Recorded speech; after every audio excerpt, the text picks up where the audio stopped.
국민들 목소리를 모아보면 방향은 서로 다르지만 한마디로 집약됩니다. 검찰개혁 제대로 해라. 이게 국민들의 목소리입니다. 비록 조사, 수사, 징계 등 검찰의 권력 남용 사건의 실체를 밝히는 절차는 우여곡절을 겪고 있습니다. 잊지 말아야 할 것은 그 우여곡절 과정을 겪으면서도 큰 성과를 남겼다는 사실입니다. 최근 대한민국에서 벌어지는 검찰개혁 논쟁은 세계 사법사상 유례가 없는 역사적인 사건입니다. 검찰개혁에 대한 국민적 학습이 이루어지고 있습니다. 어제 민주당 검찰개혁특위 1차 회의가 열렸습니다. 먼저 최근 검찰 관련 여러 가지 일들로 국민들 여러분께서 걱정도 많으시고 화도 많이 내고 계십니다.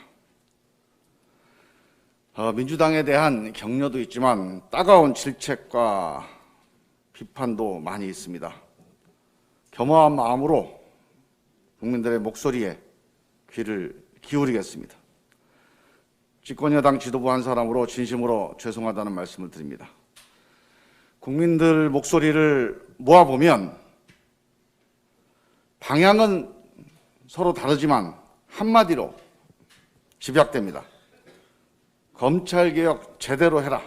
이게 국민들의 목소리입니다. 이번 검찰개혁 특위는 검찰개혁으로 가는 길에서 선명한 이정표가 될 것이다. 확신합니다. 강물은 방향이 꺾이긴 하지만 결국은 바다로 갑니다. 비록 조사, 수사, 징계 등 검찰의 권력 남용 사건의 실체를 밝히는 절차는 우여곡절을 겪고 있습니다. 민주주의의 핵심은 절차입니다. 우리가 동의하지 않는 결론이라도 절차를 부정할 수는 없습니다.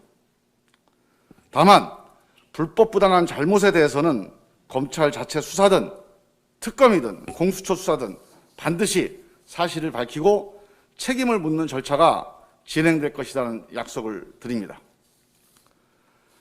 잊지 말아야 할 것은 그 우여곡절 과정을 겪으면서도 큰 성과를 남겼다는 사실입니다.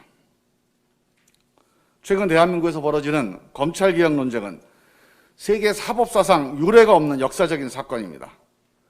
전문적 사법제도 논쟁에 이렇게 많은 국민이 의견을 내고 의지를 보인 경우는 어느 나라에서도 찾아보기 어려울 것입니다. 이 과정에서 많은 국민들이 잘못된 검찰제도와 조직 문화에 대해서 생생하게 체감하고 있습니다. 검찰개혁에 대한 국민적 학습이 이루어지고 있습니다. 단순한 검경 수사권 조정만으로는 안 되고 근본적인 수사, 기소, 분리까지 가야 제대로 된 검찰개혁이라는 국민적 인식이 더 강해지고 넓어졌습니다. 이러한 검찰개혁 민심이 검찰이나 법원 등 사법 권력에 의해 반영되지 않는다면 국회가 책임져야 합니다. 민주당 180명 의원들이 수사, 기소, 분리라는 개혁 목표에 대부분 뜻을 함께한 것은 엄청난 성과입니다. 검찰개혁 특위를 중심으로 민주당이 책임을 다하겠습니다. 근본적 법 개정, 제도 개혁을 통해서 대한민국 검찰이 2020년 이전에 낡은 검찰 권력으로 다시는 돌아가지 못하도록 불가역적 개혁을 반드시 이루어낼 것입니다. 민주당의 각오와 의지 때문이 아니라 검찰개혁을 바라는 국민의 열망, 의지 때문에 반드시 이루어질 것이라고 확신합니다. 이상입니다.